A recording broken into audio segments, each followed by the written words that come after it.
Hello and welcome to this presentation about social sustainability.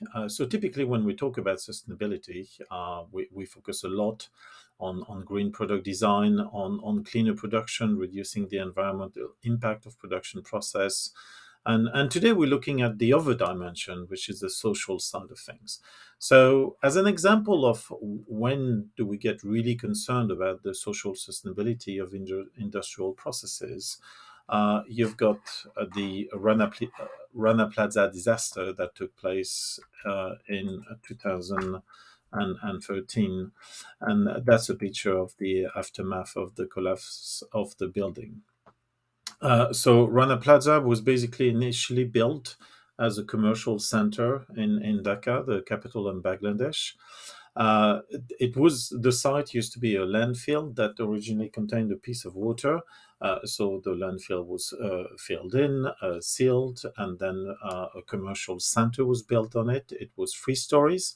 But what happened is that on top of that, sorry, it was 5 stories. And what happened is that on top of the 5 stories, an extra 3 stories were built. They were built without planning permission, resulted in total in an 8 story buildings. And these extra floors that were built without planning permission were used to have some garments factory working for the brand names that you could see on the slide there, and including Zara, Versace, Gucci, big names. And if you're not familiar with Bangladesh, it's a country that is a key player in the textile and the fashion apparel sector. So investments, foreign direct investment, has been directed at Bangladesh for probably the last 30 to 40 years. So garment manufacturing is a big thing in Bangladesh. Now, on the 24th of April, there were some cracks that appears on the lower floors on the structure of the building, and the banks and the shops were evacuated. But the factories said that they were working to tight deadlines. They couldn't afford the production stoppage from evacuating the top floors, so they kept on working. And very unfortunately, the same day the building collapsed, killed more than 1,000 people, and more than 2,500 were injured. There was obviously a big investigation following the disaster, and it revealed that the extra floors that were built without planning permission were actually built with substandard material. So it was definitely a case where rules were not followed and resulted in fatalities. There was also an international labor organization investigation, and in the report that they prepared, they explained that one of the reasons why Bangladesh is just an investment destination for in the textile industry is because it is one of the places where the labor costs are the lowest in the world. But there's not a lot that is done to defend the employees' right, both in terms of representation or involvement in the management of the firm. There are no trade unions, and accidents are actually pretty common. And if a worker is sick, typically it's not going to be compensated. There's no sick leave or anything like this. Uh, they also said that most of the factory they visited were not built to safe standards, and that there was evidence of corruption, where owners of these factory building could avoid building inspections with bribes. So that's an example of what we don't want to happen. And bear in mind, the textile industry reacted, quite responsibly after the disaster, and they've created a special alliance, and there's definitely a lot more audits that are taking place to make sure that if you use a contract manufacturer in Bangladesh, the factory is safe. So as I said, when we talk about sustainability, quite often we think much more about environmental sustainability. And uh, even though the initial definition, which I've put over here from the original United Nations definition of sustainability, that was from the Brundtland report, does include social sustainability as a concern for the future. So in this table, what I've done is I've compared three things. So the columns here are the different ways in which the original United Nations document defines social sustainability. And in here, I've taken a selection of papers that are discussing social sustainability. Typically, papers that argue that we don't do enough research in the area of operations management, supply chain management, and more generally, engineering management.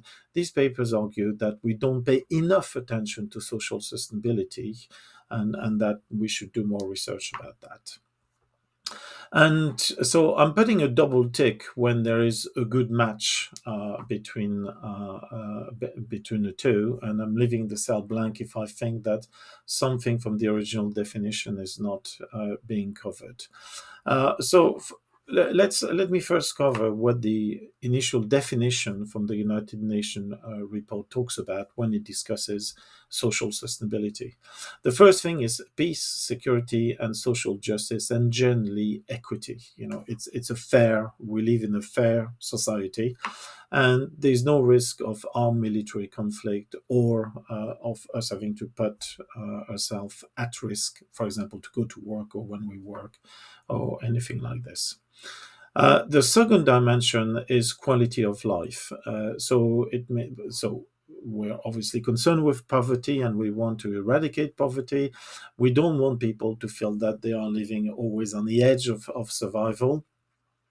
And for for the more developed economy, that quality of life idea is translated into quality of growth.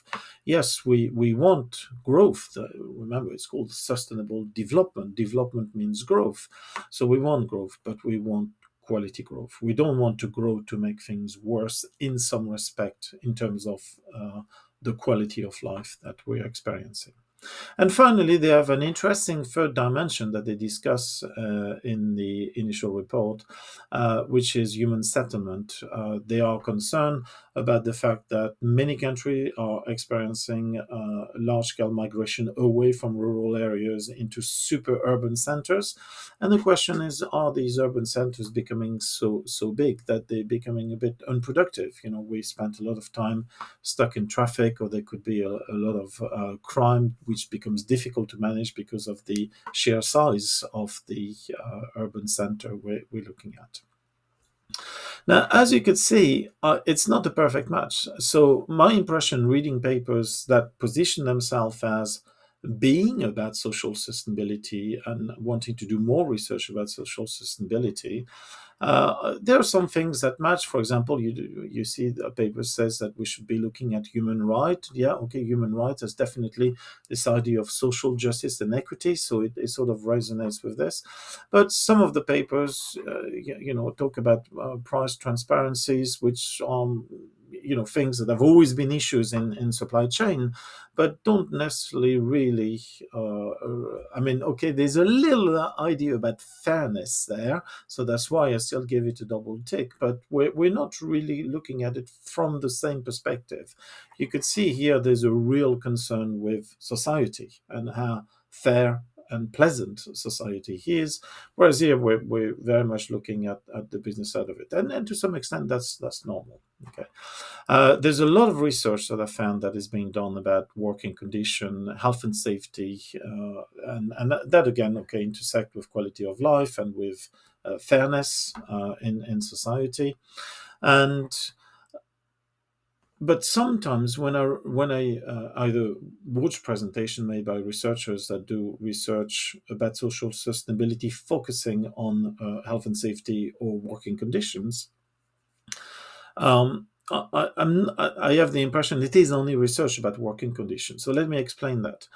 Um, Research on health and safety has always existed. It's not something that is new, and I'm not criticizing it. It's a very valid area of research, and it's a very valid area of improvement of production processes. But I think in the original report from the United Nations, there's a little bit more. There's something else than just worrying about working conditions. Something a bit more complex. Now, The additional column that I've added here on the right-hand side here is about corporate social responsibility. Now, we've been teaching corporate social responsibility in management, in strategic management for many, many years, probably more than 40 years now. And as you could see, when I read all of these papers that are about social sustainability, but more from an industrial engineering and engineering management perspective, I'm finding a perfect match between the idea of being a responsible corporate citizen, behaving ethically, caring for the environment, getting involved with the local communities. All of that are perfect match with what these papers are writing.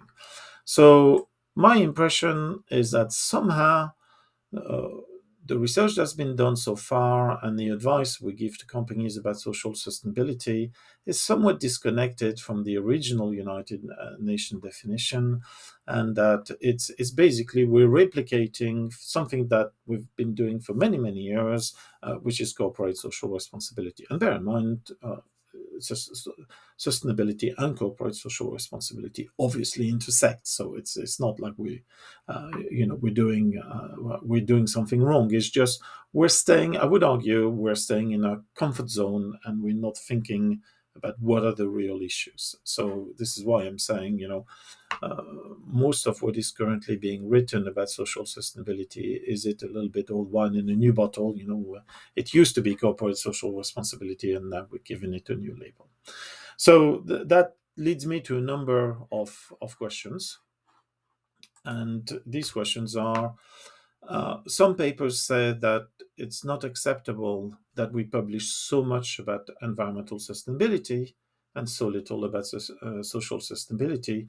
And the papers argue that because they think that the three dimensions are equally important, so economic, social, and environmental.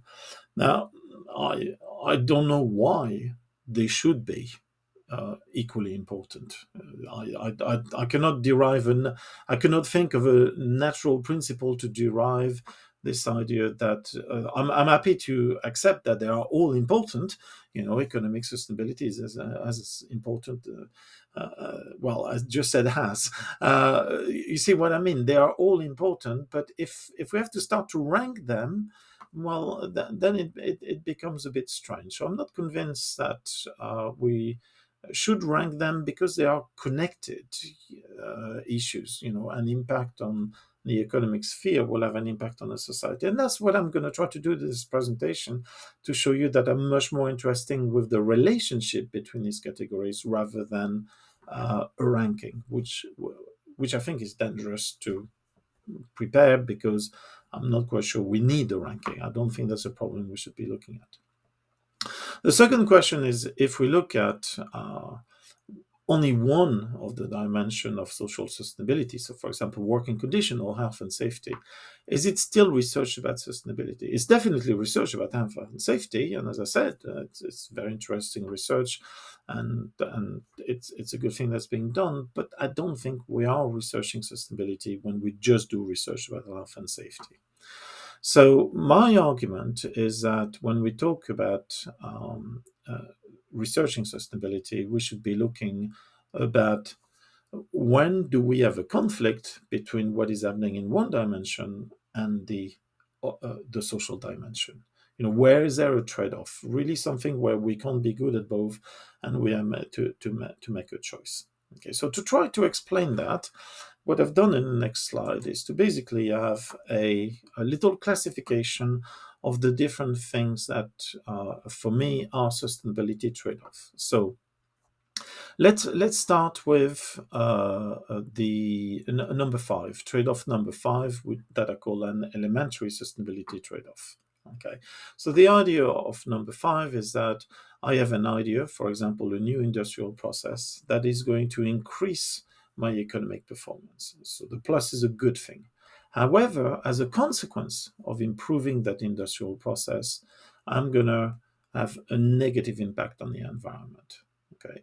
If I don't want to have that negative impact on the environment, the only thing that I can do is to not invest in that process. Okay.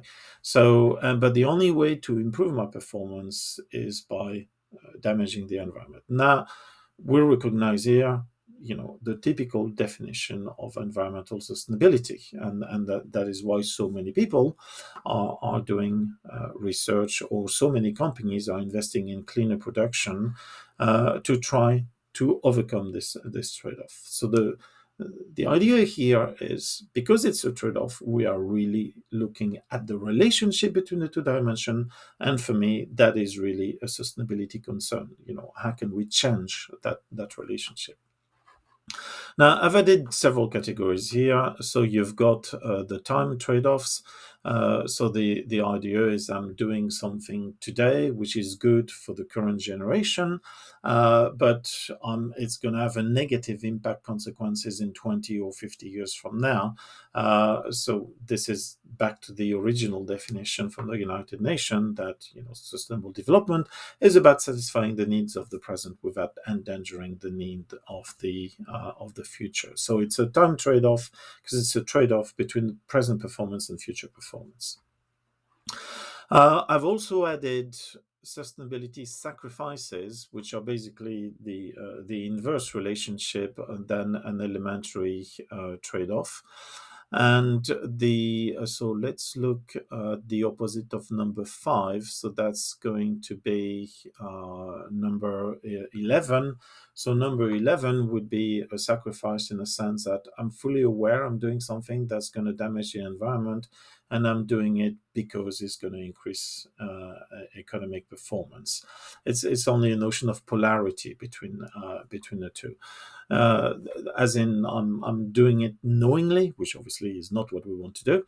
And bear in mind, the notion of sacrifices here is not really consistent with the definition of sustainability. We don't want to sacrifice performance. We want to be sustainable. And I've added traditional trade-offs. So sometimes, increasing the quality of my product might have a positive impact on my sales, but if I've overinvested in quality, it will have had a negative impact on my sales. So there's a trade-off between the two there. But the one I'm interested in are really the elementary trade-off there.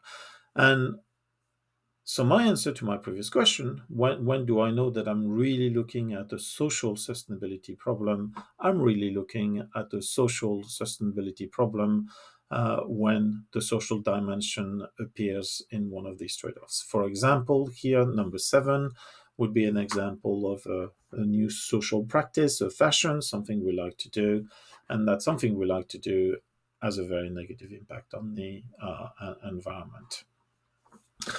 So if I have a trade-off, and if that trade-off involves either at the start or the finish of my cause-to-effect relationship, the social dimension, then for me, I am really looking at the social sustainability problem. So I'm now going to illustrate this idea with a few case studies that are, for me, classic example of serious social sustainability issue in the area of engineering management. The reason why I had all these arrows and all these trade-offs and sacrifices, because I'm going to be looking at the overall industry, and I'm going to need to build longer causal chains diagrams to understand what is really going on. So let's look at the first case study, the oil industry. I've selected it here because when you look at the oil industry, it is controversial in many, many respects when it comes to sustainability. Now, notice the wording that I've used as a root cause of the problem. So I've called it oil specialization. Now, I don't, if my garden had an incredible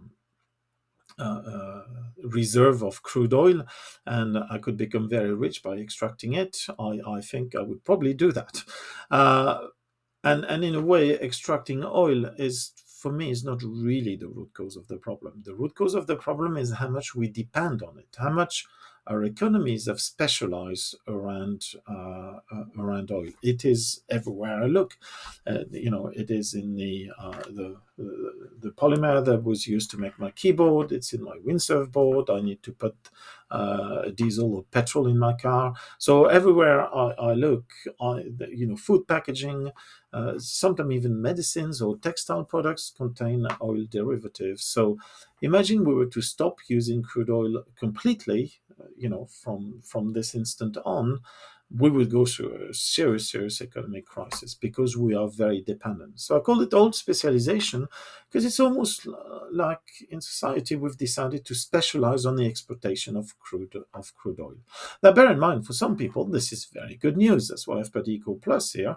If you happen to be a place where there's a lot of oil reserve, well, that's the fact that we specialize on oil is excellent news.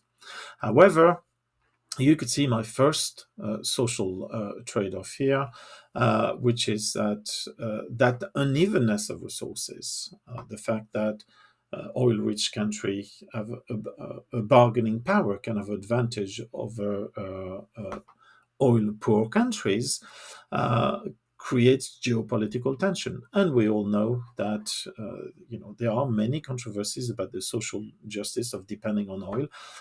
Many countries suffer from extreme fuel poverty. And if the price of oil goes up, that's not helping them. And we know from experience that there have been plenty of armed conflict around the Middle East region, which often was with had oil as one of the uh, key issue that started the conflict. I'm thinking of the first two oil shocks, for example, that took place in the 1970s, but there were further conflict that would fall in there. And remember, in social sustainability, we want peace. We don't want armed conflict. Now, that itself generates further economic volatility. Every time there is a social conflict around the oil industry, we all know we suffer the consequences globally in all the countries because typically the price of oil goes up. But you could see here, for me, that link between the unevenness of resources, excess bargaining, supplier bargaining power creates a negative as negative social consequences, and that's an example of a social sustainability trade-off. Now, bear in mind the oil specialization also as there's a classical trade-off. Well, there are two classical trade-off. One is the fact we consume this resource faster than it renews itself. So you have a time trade-off in terms of fossil energy, fossil fuel depletion.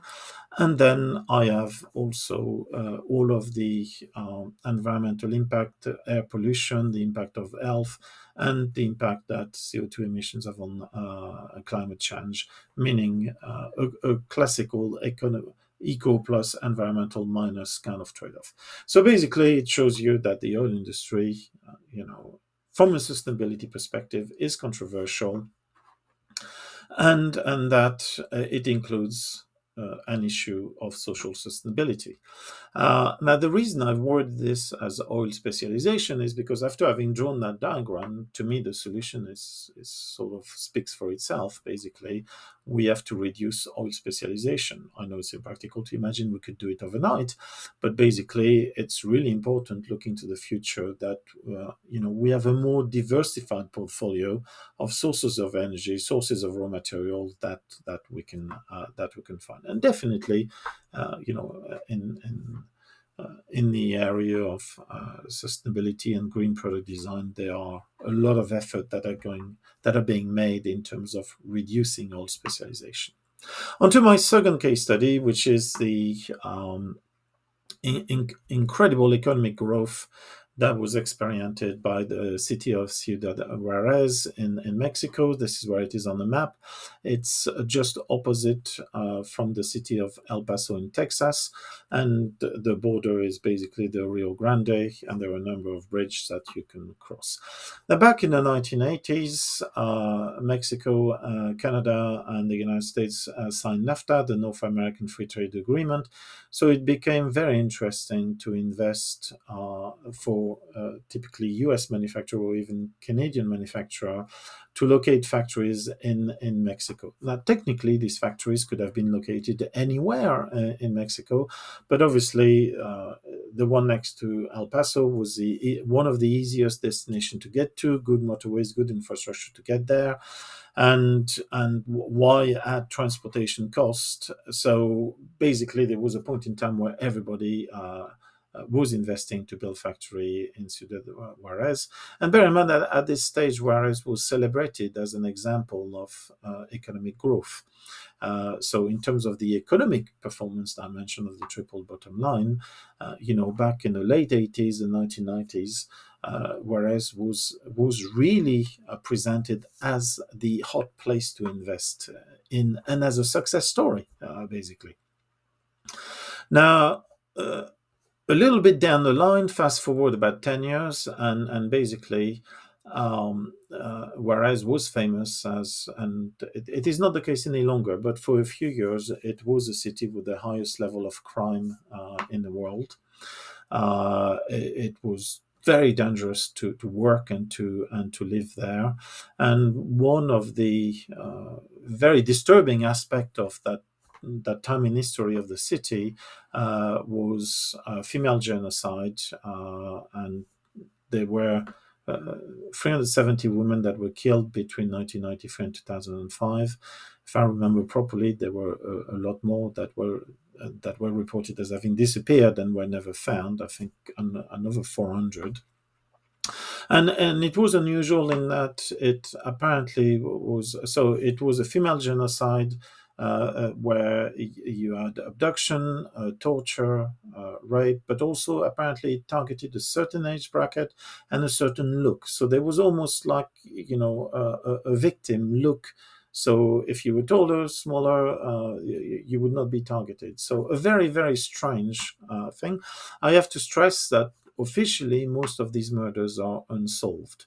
And in my diagram, I've basically looked at what the newspaper write and what different researchers have written about this social crisis in Juarez, more specifically trying to understand what was the root cause about this female genocide. Now, this is possibly, out of all the cases that I present today, that's definitely the darkest and the most disturbing one. And you could see that basically my trade off here, I have a positive economic growth, but I have female genocide. And that's, a horrible trade off. But as I said, this was still early on described as being a success story.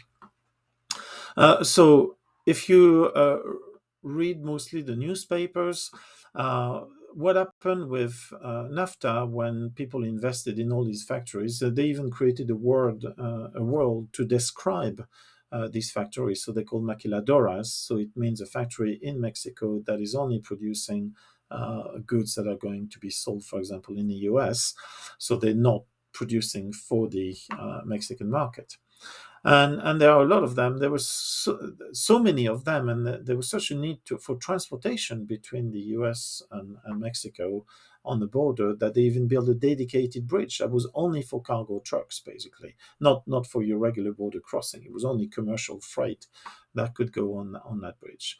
And the sheer volume of transportation that took place basically meant that this is why all of the drug lords suddenly moved to Juarez, because it was the opportunity for them to ship drugs in the United States. So it resulted in the growth of organized crime and drug violence, and there's a lot of evidence of that. So that is another negative social impact of the economic opportunity experienced from NAFTA.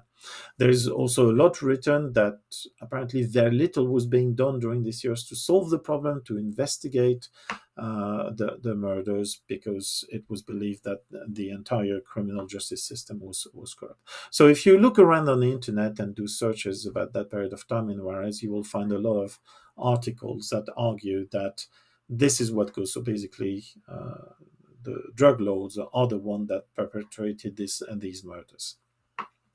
Now, there's another theory, mostly more in academics, that are looking at the production, the operations management side of things, but in a critical fashion. And what they documented is basically these factories were built very, very fast to take advantage of the growth that Juarez was experiencing, but didn't have time to build the road, the bus stops, and it was basically very, very poor infrastructure and very poor working conditions. It was a poor population, ready to take any job. So basically, this is what I call very poor quality growth, and I'm making a reference directly to the United Nations report there. Yes, it is growth, and yes, people are making money, but that's not what we want. And so the theory there is that quite often the if you left the factory at dark in the night because of a long shift, no bus is running, everybody has shut down anyway because there's a lot of crime, and then it's an opportunistic crime where other factory workers or passerby will attack the factory workers. Finally, there's another possible explanation that's being provided typically by feminist researchers, which was that when people were recruited to work in these factories, uh, production managers typically preferred to recruit women. Now we know from research in productivity that for a labor-intensive job, typically female workers outperform male workers. But from the research papers I've read, which were people who went to observe what was going on in these factories, and they were explaining that the recruitment was quite sexist. They were looking to hire the pretty girl, and not males. And but all of these women who were offered these jobs suddenly became very, very rich, unusually rich when you compare it to traditional Mexican society. And these researchers argue it created a tear in the Mexican social fabric, in that the brothers or the cousin could not stand the fact that they were unemployed, struggling financially, and that their female family members were doing so well. And in that case, that's what they call the intimate femicide, where basically the people that are attacking you are people that normally you should trust, as in your own family. And apparently, uh, there's quite a fair amount of evidence to say that there might be some truth in that theory. So that's the second case study. As I said, if when I try to explain why social sustainability is something we should be concerned about, for me that's a case study that really shows we need to be really careful about what we do when we seek economic growth. Now, for the third case study, I'm looking at something a bit more generic, so not a specific region or not a specific company, but something that I know in operations and supply chain management is being researched extensively, and that's modern slavery in textile supply chains. So for this one, I've done two diagrams. So I'll present the one that I'm more comfortable with on the left-hand side first. So the the problem is, so I should first explain very quickly what modern slavery is. It basically you're a worker in a textile factory, but somehow you've been deprived of some essential freedom. One of the obvious telltale sign that this is happening, for example, is that your boss is going to ask you for your passport or your identity paper, and they're holding on to that. So it means you can't leave because you're almost a semi-prisoner there. But you could generally define it with any way where basically you tell people they have to stay at night or they have to work until midnight and they can't say no. They don't have a choice, basically. So think of it of pure social exploitation. And the question is, why is this happening? And so a lot of people argue that the root cause of this is the practice of outsourcing. So outsourcing, the decision to close a factory in a country where the cost of labor is high, to reopen that factory with the same processes in a country where the cost of labor is low, is not something new. And there's certainly a lot of economic theory that tell us that that's the right thing to do. Is based on the idea of welfare economics, so which tell us that we trust private firms to do the best for us, to design the best possible product for us in the best possible way, because they're trying to maximize profit. And they can only maximize profit is we, the buyers, act as a rational agent that are maximizing the utility of consumption. So if I'm presented with two products, one is the right product for me and it was designed using the right process and it has the right specification, and a lower quality product, I will always buy the first one, which means I'm improving the profitability of the second. So welfare economics is telling us that there is this notion there that firms are doing the best possible for us, and as customers, we exercising, a critical judgment and rational thinking, and we only buy the best possible product. Now, as part of this story about trusting the private sector and the rational consumers, there's this idea that one way to increase your competitive advantage is that if you have a production system which is very dependent on manual labor, outsourcing typically makes sense by going somewhere else. And we all know it has happened, and for many, many years. And technically, I have to stress that this practice, the practice of outsourcing, although it is always upsetting for the people that are losing the job in the country where the factory initially was, is a good thing for the recipient country, because basically you're creating local economic growth, often in places where there is very little economy, and you're contributing to reducing poverty. So you could see here there's a social idea about how we construct society, which then is translated into a best practice, which is call it outsourcing or offshoring, and basically by doing that you're doing good. Okay.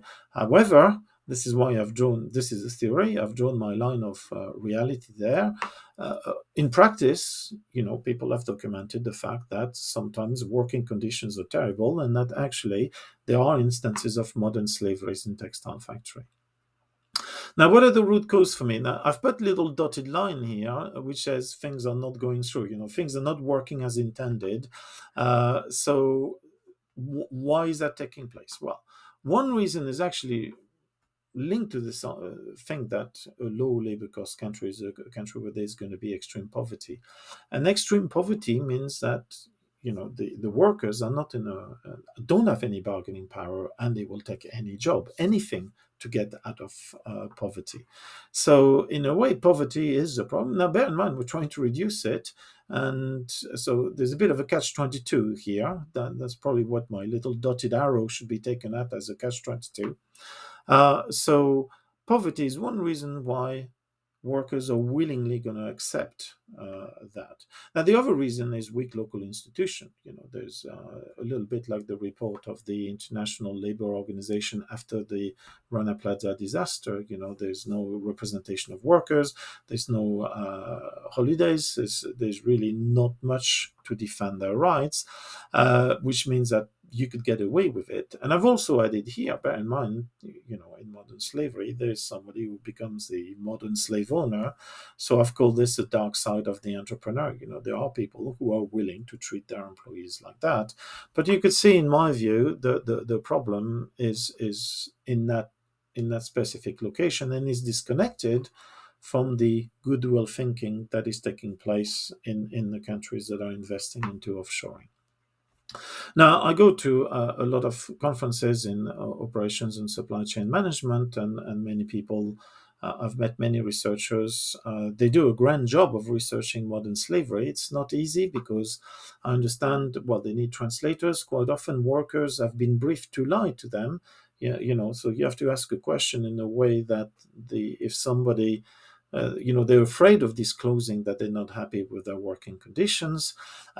So it's quite a difficult job, and I think the research they do is very good to help us to better understand the problem. My only concern is sometimes there is, in the way things are written and presented, there starts to be a strong association between the decision to outsource and modern slavery, as in this is the root cause. Okay, you can see I'm sort of hanging onto my left-hand side diagram. For me, the root cause are primarily local. Whereas here, some people really start to see a cause to effect relationship, that modern slavery is created by outsourcing. And I would say, if I would call that a spurious relationship. Now, of course, what people do about it is they do audits. So they send people to visit the factories, to interview the workers, and to decide whether or not there is modern slavery taking place. And as I said, these audits are very difficult to do because quite often everybody is trying to, change how the firm present itself. So that's a difficult one where, as you could see throughout my case study, I've been very interested in trying to find real root cause. And in that case, I'm really divided about where to assign responsibilities. So, what's my conclusion? So, my conclusion is that definitely, if you're interested in social sustainability, and you're concerned that your firm might be exposed, for example, you want to do research about this, I think doing my causal network with my little trade off is a nice way to communicate what you think the problem is going to be. It helps you to really find what the root cause is, and then to come up with a good idea about how to mitigate that root cause.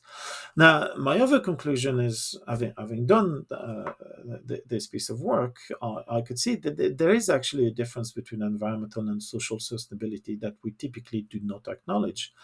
Now, in the case of environmental sustainability, we can link this to facts. We can measure CO2 emissions, we can measure energy consumption, we can measure how much pollutants we're putting in water.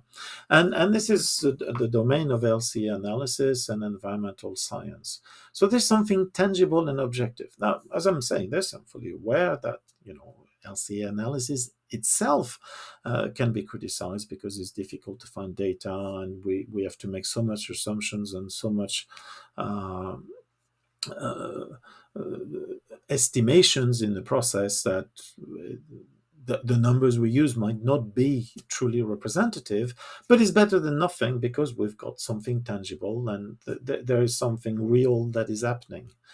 Whereas what I've discovered from my three case studies is that when we talk about social sustainability, actually we talk a lot more about non-tangible facts. We talk about ideas, you know, where we talk about what we think is right for society, and then we question if that practice, so for example, the practice of outsourcing or the very idea of the welfare economics, is that actually working.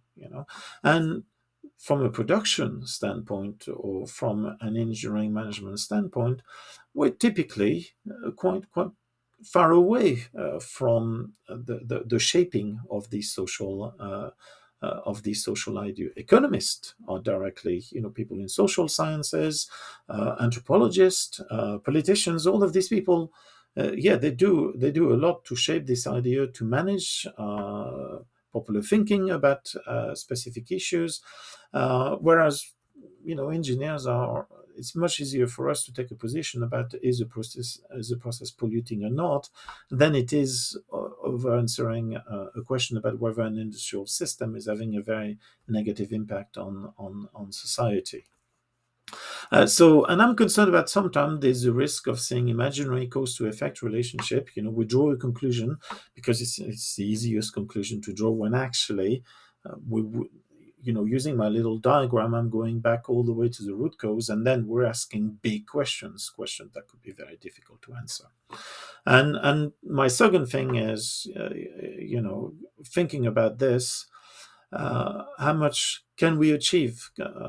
So for example, can we confidently say that in the next 10 years, we are going to eradicate modern slavery altogether from all textile supply chain by doing audits, going to visit all of these institutions, and with that having a direct impact on local institution, training the entrepreneurs, or poverty reduction sort of initiative. So without dealing with what I think are uh, definitely root causes, just with the audit, are we going to be able to? And bear in mind, my initial story is that says that if we outsource, we should contribute to local growth and we should reduce poverty. So, is that going to happen?